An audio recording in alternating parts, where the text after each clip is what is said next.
Hello bachcho, welcome to Saigen Academy. Today we will be discuss our lecture number 4, chapter crop production and management, class 8 science. So let's start. Adding manure, एक minute, adding manure and fertilizers, यानी कि खेतों में किस तरह से जो है खाद और उर्वरकों को डाला जाता है. The substances which are added to the soil in the form of nutrients for the healthy growth of plant are called manure and fertilizers. यानी ऐसे पदार्थ, ऐसे substances which are added to the soil in the form of nutrients, जो कि मृदा के अंदर, मिट्टी के अंदर ऐड किए जाते हैं फॉर्म ऑफ न्यूट्रिएंट्स, पोषकों तत्वों के रूप में. न्यूट्रिएंट्स क्या होते हैं? वे चीज़ जो कहीं ना कहीं ऑर्गेनिजम्स को एनर्जी प्रदान करती हैं. For the healthy growth of plants are called manure and fertilizers. और पेड़ों की और पादपों की जो हेल्थी ग्रोथ होती है, यानी कि स्वस्थ रूप से जो है वे उग सकें, ग्रो कर सकें, इसलिए जो है मैन्योर एंड फर्टिलाइजर्स का यूज़ किया जाता है, जिन्हें खाद और उर्वरक कहा जाता है अपन हिंदी में. इसे आगे देखते हैं.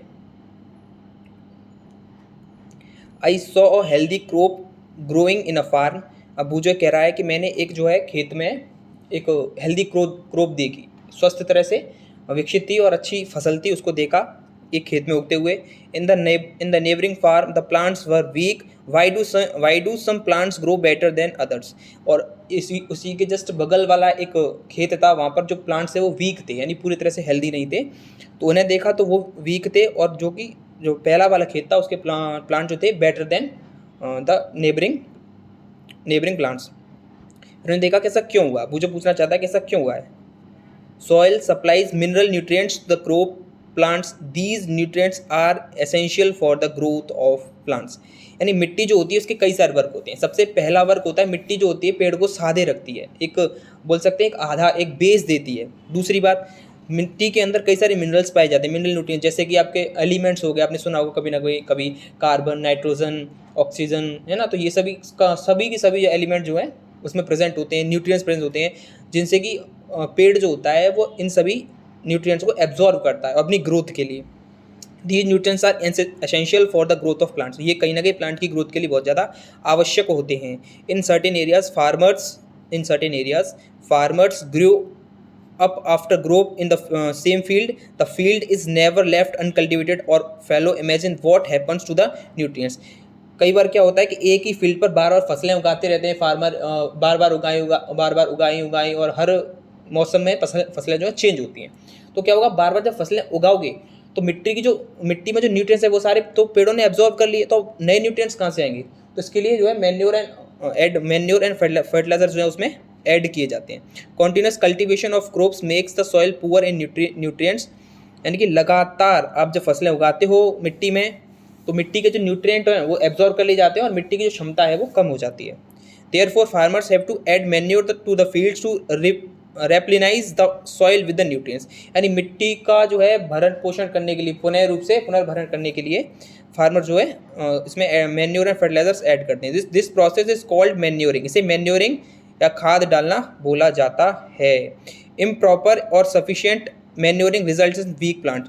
अगर कोई क्वेश्चन पूछता है कि क्या जो प्रॉपर, अगर बात करते हैं इम्प्रॉपर और इनसफिशिएंट मैन्योरिंग जो होती है तो उसका क्या रिजल्ट रहेगा, तो इसका सबसे बड़ा रिजल्ट रहेगा कि प्लांट की ग्रोथ है वो रुक जाएगी, वीक प्लांट बनेंगे आपके. Manure is an organic substance. यह एक कार्बनिक पदार्थ होता है. ऑर्गेनिक सब्सटेंस का मतलब होता है कार्बनिक पदार्थ. Obtain from the decomposition of the plant और एनिमल्स वेस्टेज. सबसे पहले एक चीज़ यहाँ पर एक term I decomposition. What is the decomposition. ये डिकम्पोजिशन टर्म दे रखी है, इसका मतलब क्या है डिकम्पोजिशन का. इसका एक एग्जाम्पल समझते हैं. जैसे कि एक प्लास्टिक है, इस प्लास्टिक को हमने मिट्टी के अंदर डाला तो वो डिकम्पोज नहीं होगी, है ना. आप प्लास्टिक कभी घर पर प्रैक्टिकल करके देखना, तो आप प्लास्टिक को डालोगे तो महीने बाद, 2 महीने बाद, 3 महीने बाद, आप उसे साल भर बाद भी देखोगे, 2 साल बाद भी देखोगे, तो प्लास्टिक वहीं रहेगी. प्लास्टिक जो है गायब नहीं होगी, डिग्रेड नहीं होगी, डिकम्पोज नहीं होगी. बट वहीं आप एक कागज़ को डालो, एक कागज़ लेना और उसे 1 महीने 2 महीने बाद देखना या 3 महीने बाद, जनरली 2 महीने के अंदर वो गायब हो जाएगा. ऐसा क्यों हो गया? क्योंकि कहीं ना कहीं फिर उसके बहुत छोटे छोटे पीस हो जाएंगे, टुकड़े हो जाएंगे, क्योंकि वो डिग्रेड हो सकता है, डिकम्पोज हो सकता है. While plastic can not be decompose. इसे कहा जाता है डिकम्पोजिशन. आई होप क्लियर होगा. तो इस तरह से जो है डिकम्पोजिशन के द्वारा न्यूट्रिएंट्स बनते हैं और उन न्यूट्रिएंट्स को वापस से प्लांट एब्जॉर्ब करते हैं due to manuring. Farmer dump plant and animals waste in pits at open place and allowed to decompose. Farmer dump plant and animals waste, animal waste में अपन कह सकते हैं कि काउ डंग जो होता है, जैसे गोबर बोलते हैं हिंदी में, और काउ डंग हो गया आपका, वेस्ट प्लांट हो गए, सड़े गले जो पत्ते वगैरह होते हैं, वो सारे जो हैं उनको डाला जाता है आपके मैन्योर के रूप में जो है यूज़ किया जाता है, और ये जो है इस तरह से डिकम्पोज हो जाते हैं और वापस से प्लांट ने एब्जॉर्ब करते हैं। The decomposition is caused by some micro organisms, इसमें कुछ छोटे छोटे जीव जो हैं वो महत्वपूर्ण भूमिका निभाते हैं, जैसे कि कुछ बैक्टीरियाज हो गए, है ना, और एक आपने नाम सुना होगा अर्थवॉर्म, ये बहुत ही इंपॉर्टेंट रोल होता है इसका डिकम्पोजिशन में। अभी आगे आएगा, इसे फ्रेंड ऑफ फार्मर कहा जाता है। The decomposed matter is used as organic manure, जो डिकम्पोज मैटर होता है, जो अपघटित हो चुका होता है, उससे जो है मैन्योर के रूप में यूज़ किया जाता है, ऑर्गेनिक मैन्योर, यानी कार्बनिक मैन्योर बोलते हैं, organic. You have already learn about vermi composting in class 6, आपने क्लास 6 में वर्मी कंपोस्टिंग के बारे में पढ़ा होगा प्रॉपरली। अर्थवर्म के बारे में सुना होगा, नहीं सुना है तो एक बार मैं रिवाइज करा देता हूँ कि जो अर्थवर्म जो होता है वो मिट्टी को खाता है, क्या करता है, मिट्टी को खाता है और वेस्ट निकालता है, वेस्ट प्रोड्यूस करता है, अपना जो एक्सक्रीटरी प्रोडक्ट होता है, उत्सर्जी पदार्थ होता है, उसे निकालता है, और वो उत्सर्जी पदार्थ उसका जो है मिट्टी को उपजाऊ बनाता है। कहीं ना कहीं डिकम्पोजिशन में अर्थवर्म का बहुत बड़ा रोल होता है। एक छोटा सा प्रीव्यू दे दिया मैंने आपको जो आपका वर्मी कंपोस्टिंग था उसका। इसमें नेक्स्ट है, एक एक्टिविटी दी गई, इसको थोड़ा एक बार रीड करते हैं। टेक अ मूंग और ग्राम सीड एंड जर्मिनेट देम, आप कुछ मूंग के और कुछ ग्राम के बीज ले सकते हो, ठीक है। Select the 3 equal size seedlings, और 3 क्यारियाँ आपको जो है बनानी है। टेक 3 एम्प्टी ग्लासेस और सिमिलर वेसल्स, और 3 ग्लास लीजिए या फिर कोई वेसल का यूज़ कर सकते हो आप। Mark them ABC to glass A and little amount of soil mixed with a little cow dung manure, 3 glass लेने उनको ABC से, आपको जो है उनके नाम लिख देने हैं। और 1 ग्लास जो है उसमें क्या करना है, आपको मिट्टी डालनी है थोड़ी सी, मिट्टी डालनी है, थोड़ा पानी, और उसके साथ थोड़ा सा काउ डंग, गोबर का यूज़ करना है। It in glass B put that same amount of soil mixed with a little urea, आपको सॉइल इतनी ही अमाउंट मिट्टी लेनी है, पानी लेना, उसमें जो है गोबर यानी कि काउ डंग यूज़ ना करके इस बार यूरिया यूज़ करेंगे। अभी अंतर बताएगा कि यूरिया में और काउ डंग में क्या क्या अंतर होता है, कैसे कौन ऑर्गेनिक होता है कौन इनऑर्गेनिक होता है, वो सभी आएगा। Take the same amount of the soil in glass C without adding anything, तीसरा वाला जो ग्लास आपने लिया है ना तो उसमें काउ डंग डालना है, नहीं आपको यूरिया ऐड करना है। Now pour the same amount of water in each glass and plant the seedlings in them, अब क्या कीजिए, इन तीनों ग्लासों को अच्छे से हिलाइए, मिक्स कीजिए, और उसे उन्हें जो है सीडलिंग्स में यानी क्यारियों में ऐड कर दीजिए जहाँ पर आपने तीनों प्लांट उगाए थे। Keep them in a safe place and water them daily after 7 days, observe their growth, लगभग 7 से 10 दिन तक उन्हें ऑब्जर्व करना है, पानी देना है लगातार रेगुलर रूप से, और फिर 7 से लेकर के 10 दिन यानी कि लगभग 1 हफ्ते बाद आपको चेक करना है उन तीनों की ग्रोथ को। तो आप जब तीनों की ग्रोथ देखेंगे ना तो आपको उनमें अंतर दिखाई देगा, क्या दिखाई देगा, अंतर दिखाई देगा। किस तरह से दिखाई देगा, एक बार मैं वापस आपको फोटो दिखा देता हूँ क्लियरली, 1 मिनट। ये देखिए, आपने जो प्लांट A लगाया था, प्लांट B लगाया था और प्लांट C लगाया था। प्लांट A में देखो ग्रोथ है, प्लांट बी में भी अच्छी खासी ग्रोथ है, क्योंकि इनमें मैन्योर एंड जो आप मैन्योर यूज़ किए गए हैं, बट प्लांट सी में कोई भी मैन्योर यूज़ नहीं किया गया है। तो ये फ़र्क पड़ता है मैन्योरिंग से। प्लांट आप ए और बी में रिजल्ट देख सकते हो, अच्छी खासी ग्रोथ है, वाइल सी में ग्रोथ जो है अच्छी सी नहीं है। Did plants in all the glasses grow at the same pace, क्या जो तीनों आपने जो ग्लास यूज़ किए थे उनमें समान गति से यानी समान बोल सकते हैं स्पीड से क्या पौधे जो हैं पादप उगे थे, नहीं, गलत है, ये बात गलत है। तीनों में सेम स्पीड से नहीं उगे थे। जो प्लांट कहीं ना कहीं ए और बी में ग्रोथ थी वो बहुत ज़्यादा थी। Which glass showed better growth of plants, कौन से ग्लास में प्लांट की बेटर ग्रोथ हुई थी, 1 minute. In which glass was the growth fastest, कौन से क्लास में सबसे ज़्यादा ग्रोथ फास्टेस्ट हुई थी। Fertilizers are 1 minute.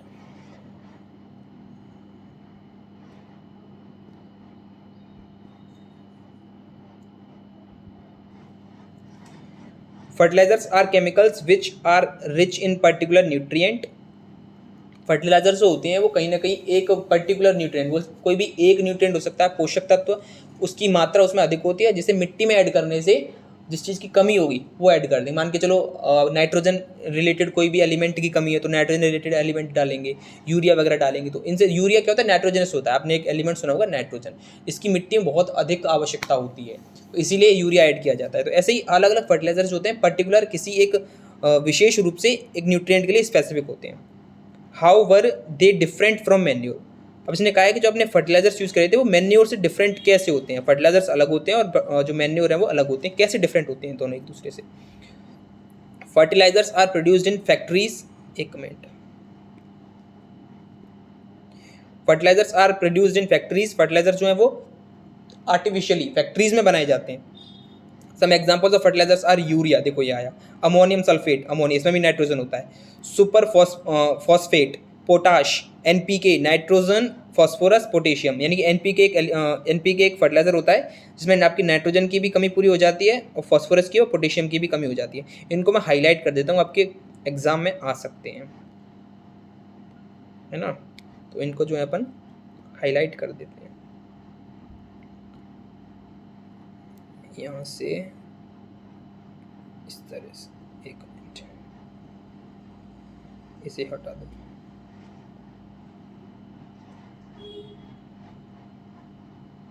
ये सारे आप प्रॉपर्ली याद कर देने हैं, सारे के सारे, है ना।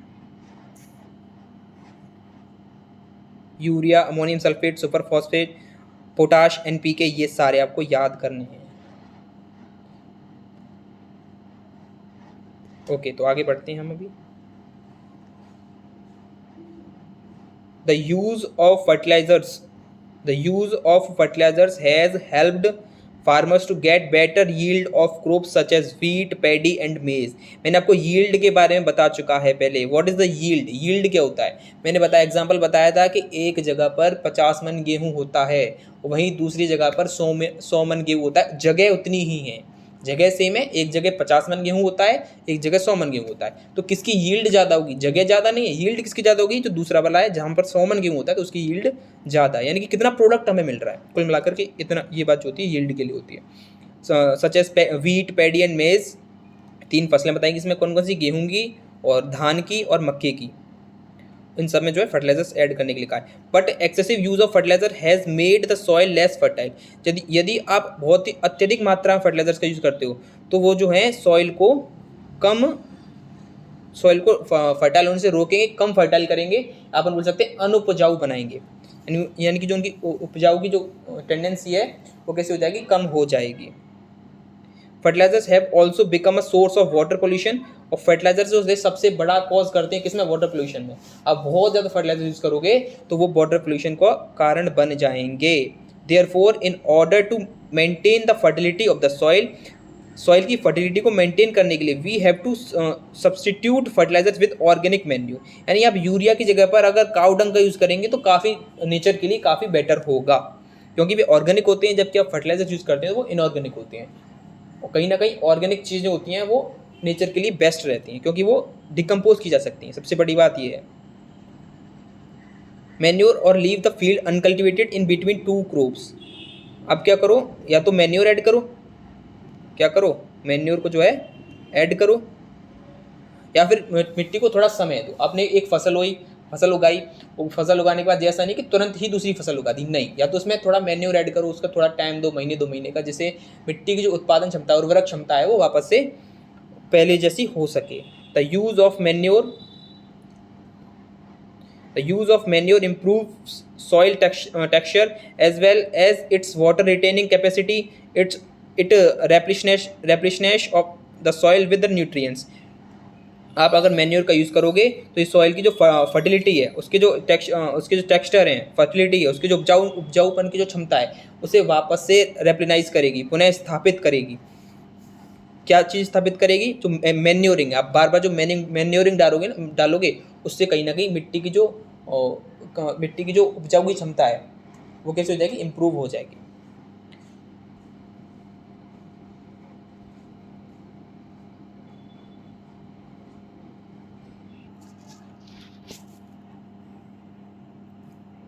Another method of replenishing the soil with nutrients is through crop rotation.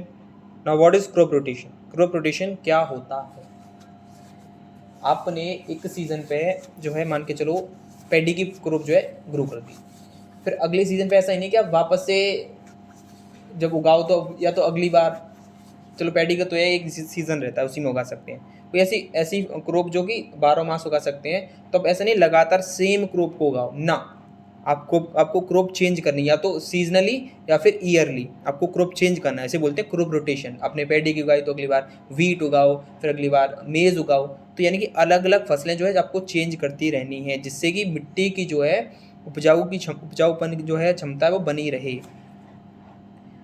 Crop alternately, earlier farmers in northern India used to grow legumes as fodder in one season and wheat in the next season। यानी कि एक season में आपको इसमें बताया गया है कि वो जो फार्मर जो हैं वो क्या कर रहे हैं, एक सीज़न में आपको लेग्यूम प्लांट्स हैं उन्हें उगा रहे हैं, फिर अगले सीज़न में वीट का यूज़ कर रहे हैं, गेहूँ उगा रहे हैं, तो सीज़न बाई सीज़न फसलों को चेंज किया जा रहा है।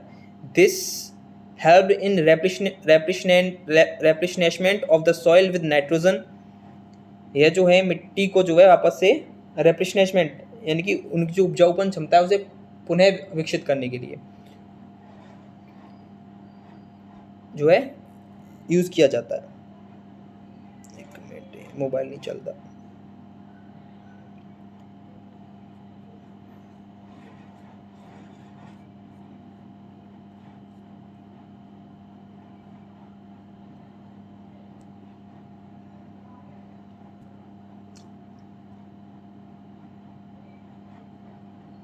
ठीक है, this helped in the replenishment of the soil with nitrogen, यानी कि नाइट्रोजन की जो कमी आ जाती है मिट्टी में उसे पुनः रूप से भरने में हेल्प करता है।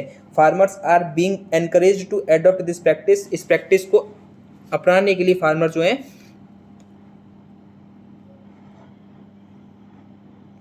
बार बार गड़बड़ कर रहा है, चल जा भाई।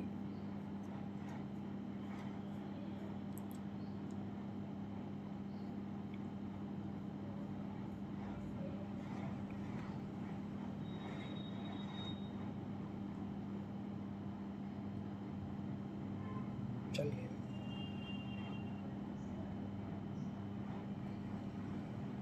इस लाइन को वापस से कवर करते हैं, एक minute.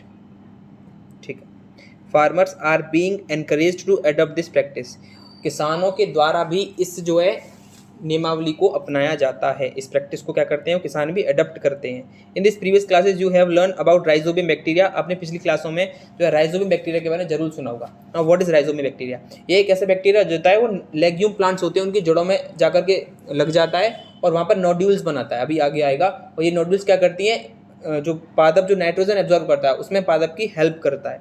These are present in the nodules of the roots of leguminous plants, यानी कि जो लेग्यूमिनस प्लांट्स होते हैं उनकी नोड्यूल्स में जाकर के जो है फिट हो जाता है और वहाँ पर दे fix atmosphere nitrogen.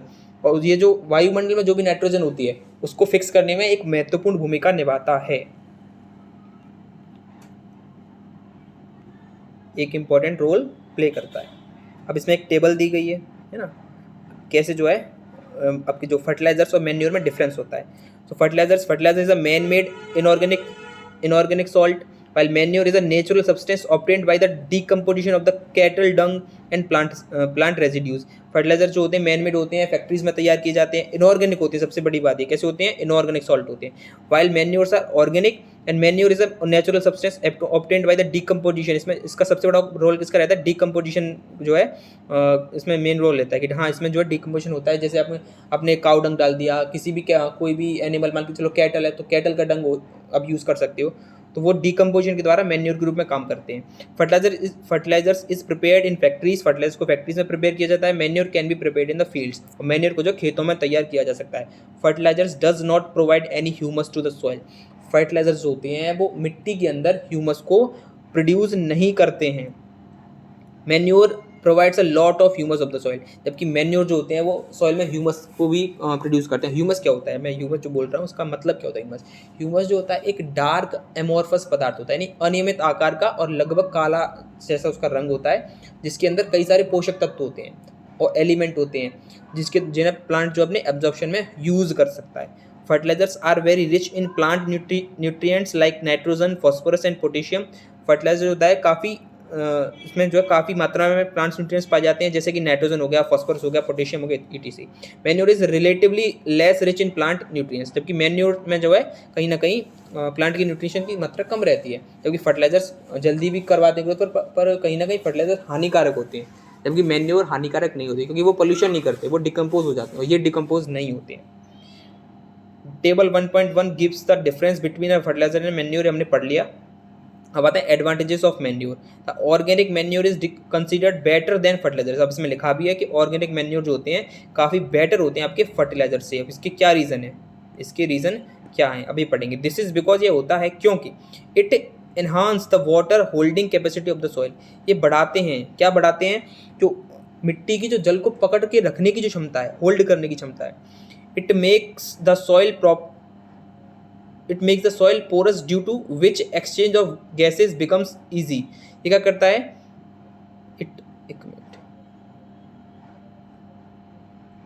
it makes the soil porous due to which exchange of gases becomes easy। ये क्या करते हैं, मिट्टी को ढीला बनाते हैं, और मिट्टी को इस तरह से बना देते हैं कि जो जिससे कि जो गैसेस का एक्सचेंज होता है वो क्या हो सके, आपका ईजी हो जाए, आसान हो जाए।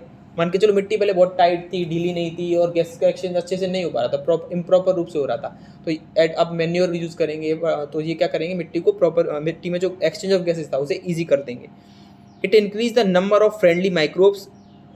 कुछ छोटे छोटे जो बैक्टीरियाज होते हैं उनके नंबर में भी काफ़ी वृद्धि होती है। It improves the texture of the soil. Soil के टेक्सचर में भी वृद्धि करते हैं, जो बनावट होती है उसे कहा जाता है टेक्सचर। अब आता है irrigation. All living beings need water to live. सभी जीवों को जीने के लिए जल की आवश्यकता होती है। Water is important for proper growth and development. किसी भी वृद्धि के लिए, ग्रोथ के लिए, विकास के लिए हमें कहीं ना कहीं जल की आवश्यकता होती है। Water is absorbed by the plant roots. Along with water, minerals and fertilizers are also absorbed. Plants contain nearly 90% water. Water is essential because एक minute, water is essential because germination of seeds does not take place under dry condition। कहीं भी आपने देखा है कि बंजर भूमि में बीज नहीं उगते हैं, जबकि अपन बात करते हैं ऐसी जगह जहाँ पर पानी की प्रॉपर मात्रा मिल जाती है, वहाँ पर प्लांट उगने की क्षमता काफ़ी अधिक होती है। जैसे आप देखते हो बारिशों में कैसा हरा भरा रहता है, जबकि अब गर्मियों में देख लो तो यहाँ ड्राइनेस होगी, वहाँ पर सीड जर्म नहीं कर पाएंगे। Transported to each part of the plant water also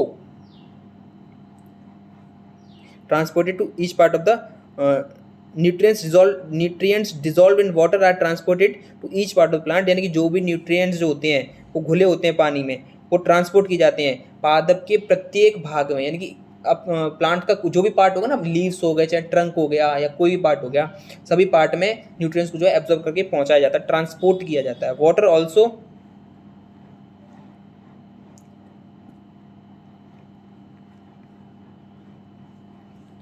also protect the crop from both frost and hot air currents। यानी कि पानी की जब आप प्रॉपर मात्रा जो मिलेगी पानी उसको, पौधों को, क्रॉप को, फसल को, तो पानी की प्रॉपर मात्रा मिलेगी तो वो जो रोस्ट से और गर्म हवाएं जो चलती हैं उनसे काफ़ी पौधों को बचा के रखते हैं। अगर हवाएं बहुत ज़्यादा गर्म चलेंगी तो पत्तियाँ सूख जाएंगी, पत्तियों में जो नमी है, ह्यूमिडिटी है, वो नहीं बनी रहेगी, क्योंकि पत्तियों में लगातार इवेपोरेशन होता है। आपने ट्रांसपिरेशन पढ़ाई होगा क्लास 7th में, तो ट्रांसपिरेशन की द्वारा पादप जो है ठंडे बने रहते हैं।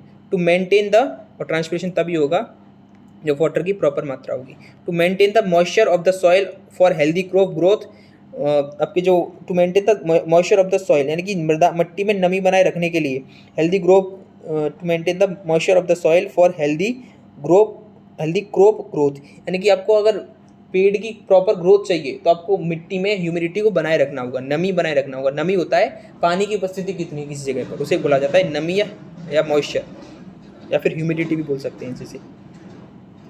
Fields have to be watered regularly. खेतों को लगातार पानी से भर देना चाहिए। The supply of water to crops at regular intervals is called irrigation. इस प्रोसेस को कहा जाता है इरिगेशन। इस डेफिनेशन को छोटे को याद कर लेना, बहुत ईजी सी है, छोटी भी बहुत ज़्यादा। The supply of water at to crops at regular intervals is called irrigation. इसे इरिगेशन कहा जाता है।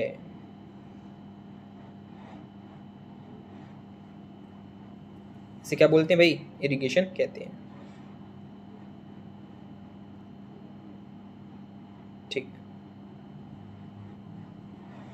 द टाइम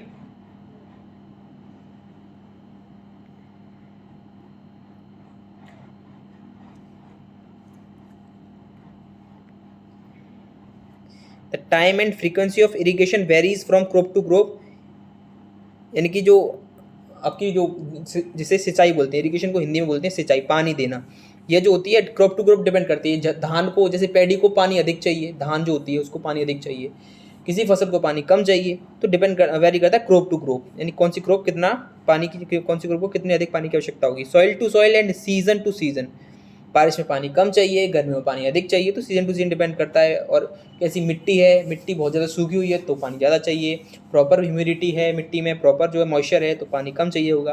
तो डिपेंड करता है crop to crop, season to season and soil to soil. In summer the frequency of watering is higher, गर्मियों में अत्यधिक पानी की आवश्यकता होती है।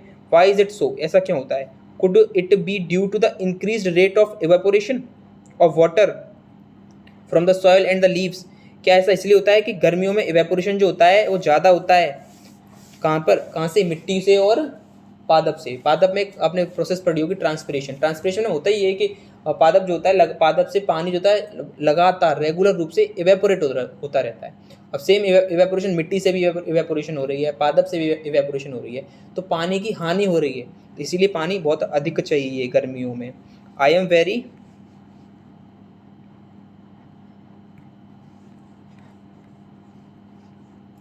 very careful this year about watering the plants. Last summer my plants dried up and died. इस बार बूझे ने क्या किया है, इस साल ध्यान रखा है कि कहीं ना कहीं पौधों को जो केयर से रखना है, लगातार पानी देना है गर्मियों में, क्योंकि अगर एक दिन भी पानी छोड़ दिया गर्मियों में देना पेड़ों को तो पेड़ सूख जाएंगे। इसीलिए बता रहा है कि पिछले साल इसके पेड़ खराब हो गए थे, तो इस बार इसने ध्यान रखा है भाई कि नहीं हमें तो प्रॉपर रूप से पानी देना है। सोर्सेज ऑफ इरीगेशन, इरीगेशन के सोर्सेज क्या हैं। The source of water for irrigation are wells, tubewells, ponds, lakes, rivers, dams and canals. तो इरीगेशन की सोर्स हो सकते हैं, वो कुएँ हो सकते हैं, ट्यूबवेल गाँव में जो लगी होती है, पॉन्ड तालाब, लेक्स झीलें, रिवर्स नदियाँ, डैम्स एंड कैनल्स, इन सभी के द्वारा जो है प्रॉपर रूप से इरीगेशन की जा सकती है। अब बता ट्रेडिशनल मेथड्स ऑफ इरीगेशन, यानी कि इरीगेशन जो है पुराने समय में इरीगेशन कैसे यूज़ की जाती थी, पुराना तरीका क्या था इरीगेशन करने का, तो इसके बारे में पढ़ेंगे। कितना बड़ा टॉपिक है ये, थोड़ा सा चैन पंप, यहीं तक इस टॉपिक को लास्ट कवर करेंगे।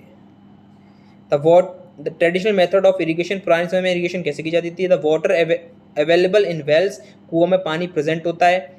Lakes and canals is lifted up by different method, lakes को, झीलों को और जो है नदियों को, कैनल्स को डिफरेंट तरीक़ों से लिफ्ट किया जाता था, नीचे से ऊपर तक लाया जाता था। In different reasons for taking it to the fields, उन्हें खेतों में भरने के लिए। कैटल और human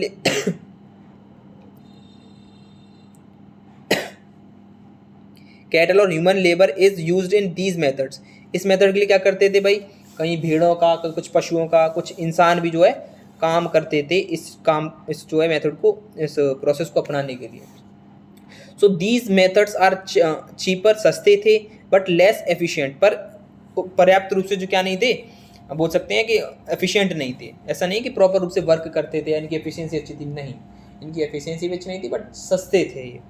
these the various tradition ways are moat, pulley system and chain pump. आपको जो है कुछ एग्जाम्पल दिए गए हैं ट्रेडिशनल मेथड के, एक है मोट, इसको याद रखना है, मोट वाले को है ना मोट, और एक रखना है आपको चेन पंप, दोनों को याद रखना है एग्जाम्पल्स को, इनको मैं हाईलाइट कर देता हूँ।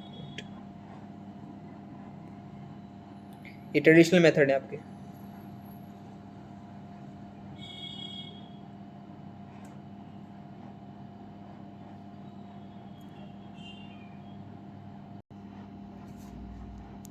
आगे हम देखेंगे, तीसरा है ढेकली, चौथा है राहत। Pumps are commonly used for lifting water, पानी को उठाने के लिए जनरली पंप का यूज़ करते हैं, सभी को पता है, कॉमन सी चीज़ है। Diesel, biogas, electrically and solar energy is used to run these pump. Diesel, biogas, इनके लिए जो एनर्जी चाहिए होती है, तो वो एनर्जी कहाँ से आती है, एनर्जी या तो जो है डीजल से मिलती है, दूसरा आप बायोगैस यूज़ कर सकते हो, इलेक्ट्रिकली यानी कुछ पंप जो होती हैं वो बिजली से चलती हैं, इलेक्ट्रिसिटी से चलती हैं, एंड सोलर एनर्जी कुछ सौर ऊर्जा से चलती हैं, is use to run these pump. इन पंप को चलाने के लिए इन सब चीज़ों की ज़रूरत होती है। तो बाकी का जो नेक्स्ट है वो है आपका मॉडर्न मेथड्स ऑफ इरिगेशन, इसको अपन कल कवर करेंगे। लेक्चर थोड़े छोटे होंगे, थोड़ा लंबे भी हो जाएंगे, कुछ ज़्यादा लेक्चर होंगे, बट धीरे धीरे जो अपन कवर कर लेंगे। और छोटे होंगे तो आप आसानी से ले भी सकते हो, बड़े लेक्चर लेने का मन भी नहीं करता है। छोटे लेक्चर हो थोड़ा सा ख़त्म कर लेंगे, ऐसे धीरे धीरे। बड़े भले ही ज़्यादा लेक्चर हो जाए कोई दिक्कत नहीं है। बाकी अपन कल मिलते हैं फिर। Okay, thank you.